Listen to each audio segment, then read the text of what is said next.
check engine light? 3, 2, 1, flight off.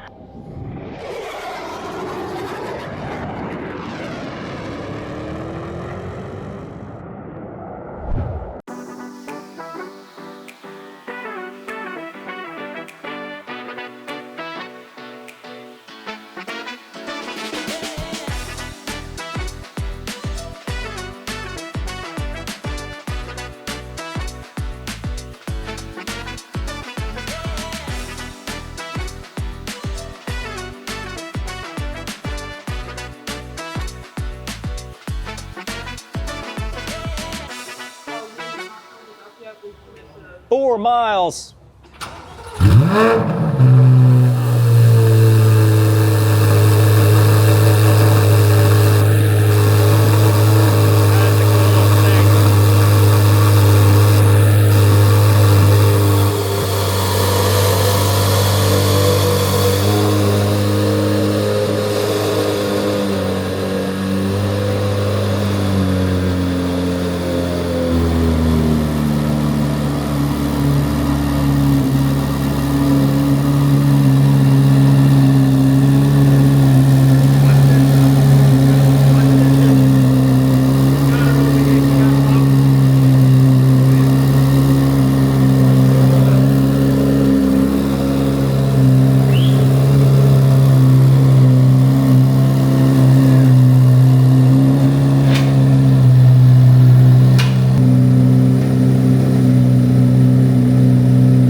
So why does it have a check engine light?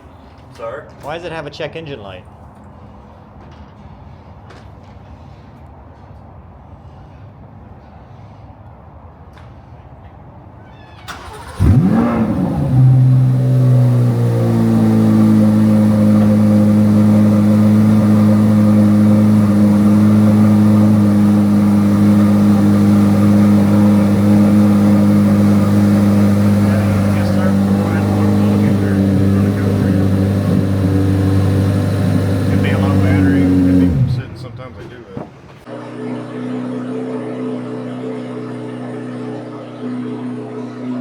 Yep, looks like it's gone. Let it run for a little bit. Yep. And also charge up the battery at the same time, and then I'll have my shop marker go. Check it in a few minutes. Okay. How about I just follow you? Okay. That'll be easiest.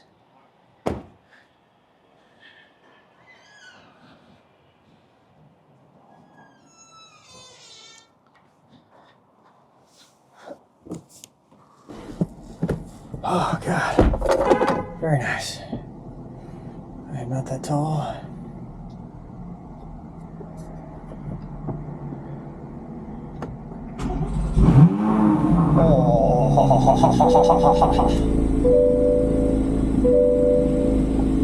All right.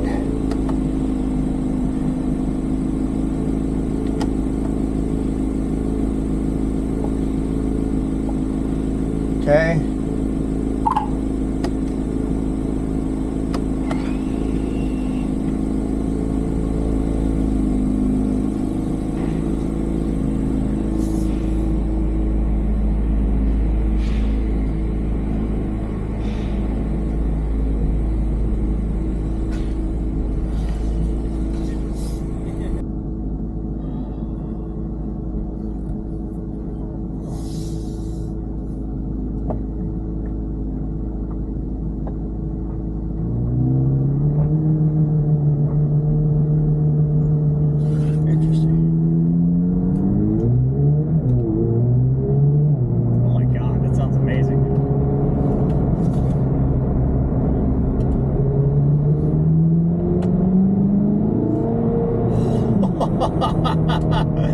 Holy crap, it's like a supercar.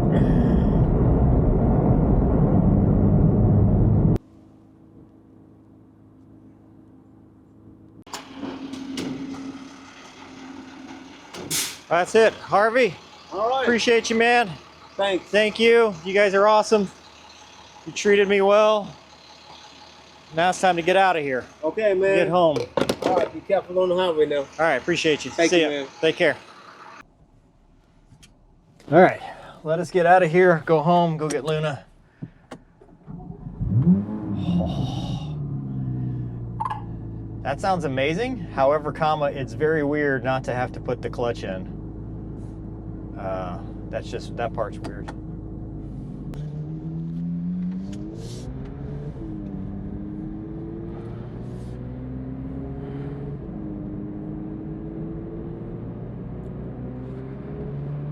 Here we go.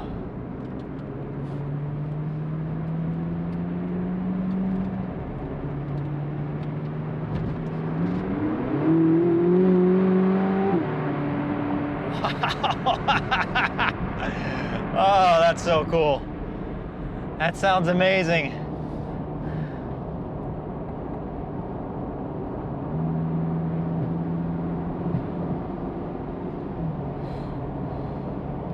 All right, so why are we here?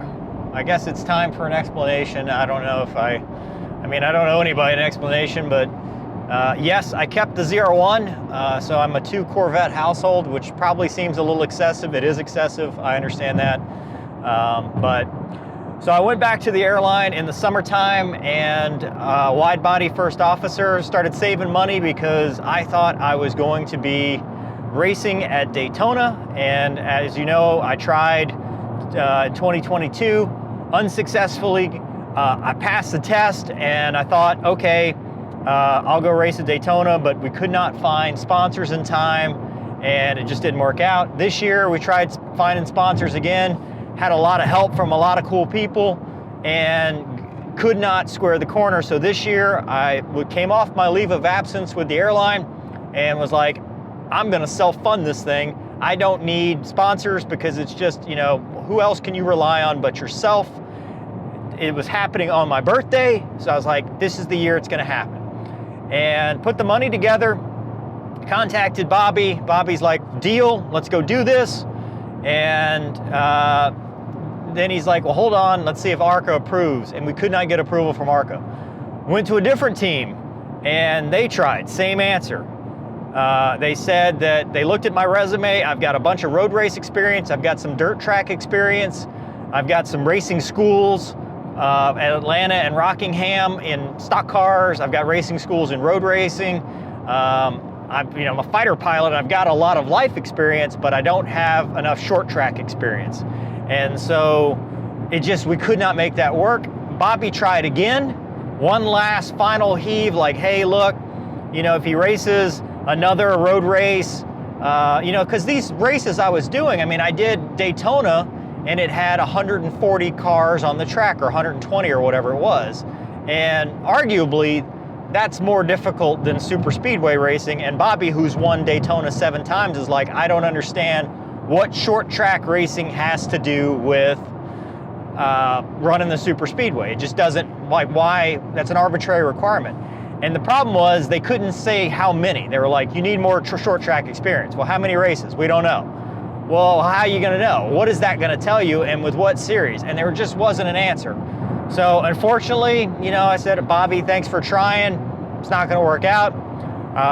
The other 2 options, I was like, well, maybe I'll get an airplane. Couldn't really find a good mission because I'm flying helicopters to the sheriff's office. I just started flying that other helicopter with Lester, and I'm flying airlines. I'm like, okay, but I wanted a C8 Z06 Corvette. I've wanted one for a while because I wanted a car that mass-produced, which is what this is, that I could just drive.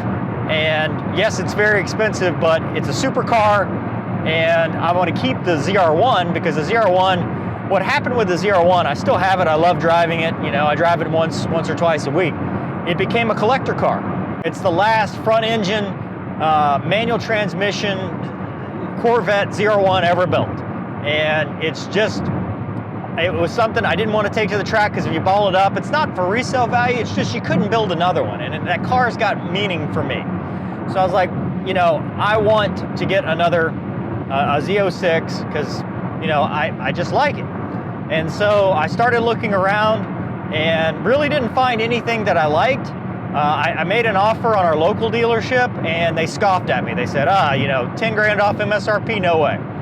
And it just so happened I found this car at Mossy-Picayune, and you know, I said, hey, I'm interested because it's a convertible, and I wanted a convertible because I want Luna to ride with me.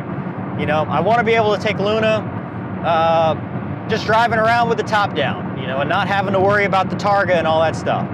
And I wanted the Z06 for track purposes.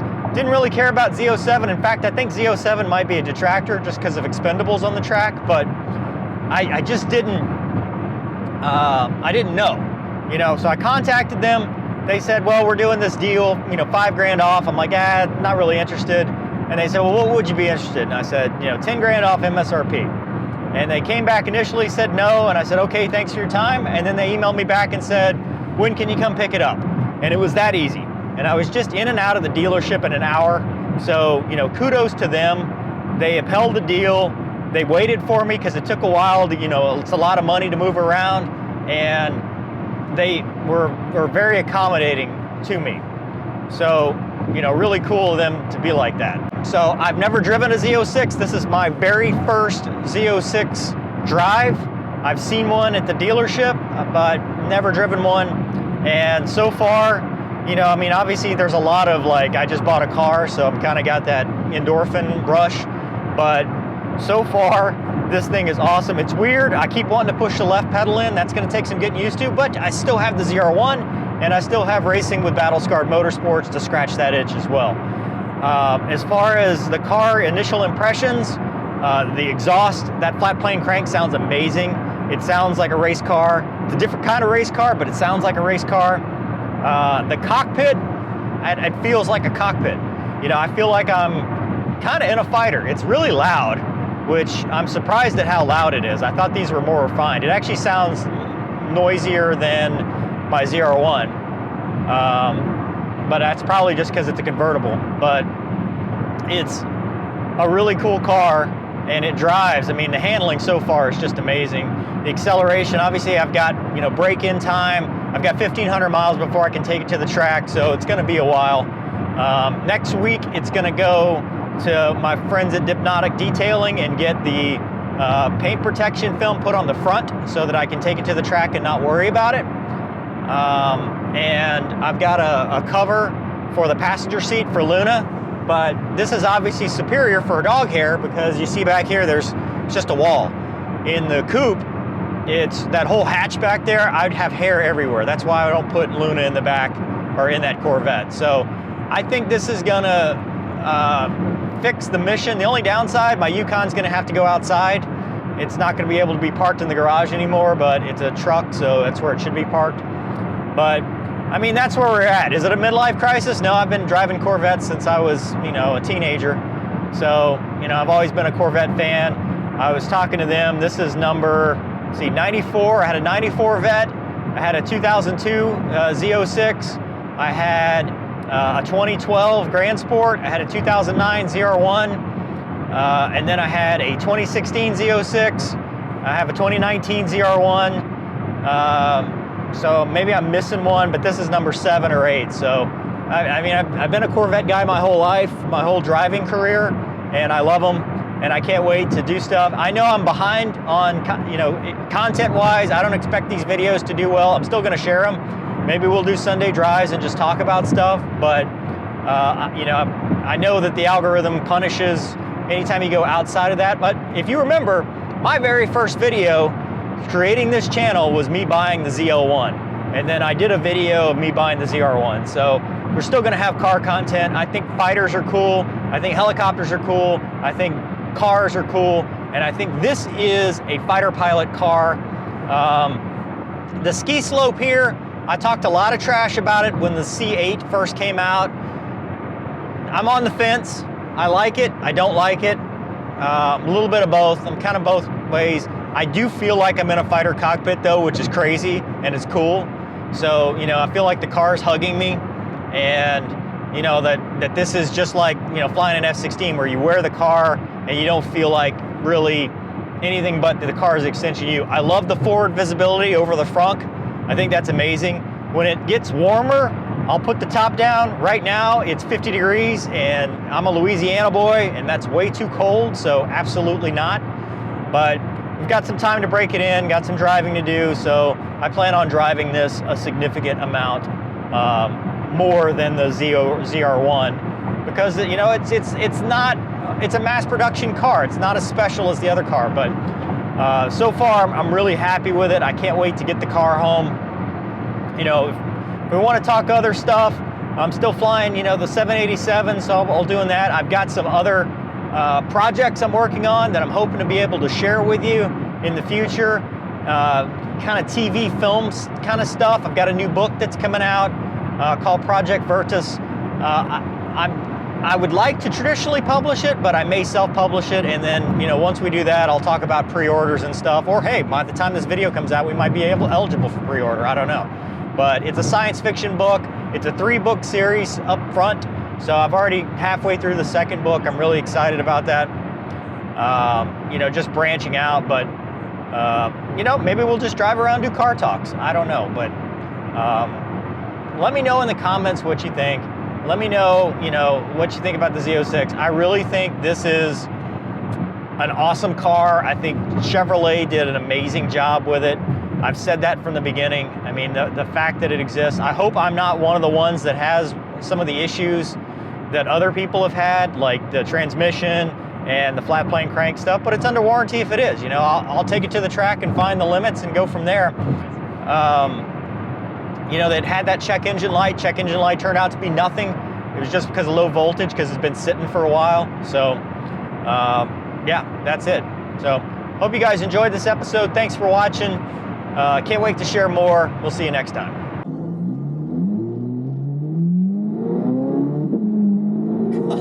That's amazing.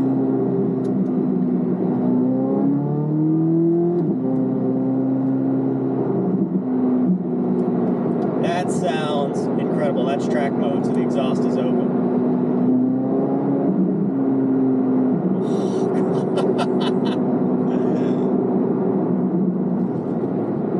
Wow. That is awesome. And it's holding the revs up. I figured out how to put the steering wheel out, which is what I was missing. I hate having the wheel far away from me. I like to sit with it in my lap.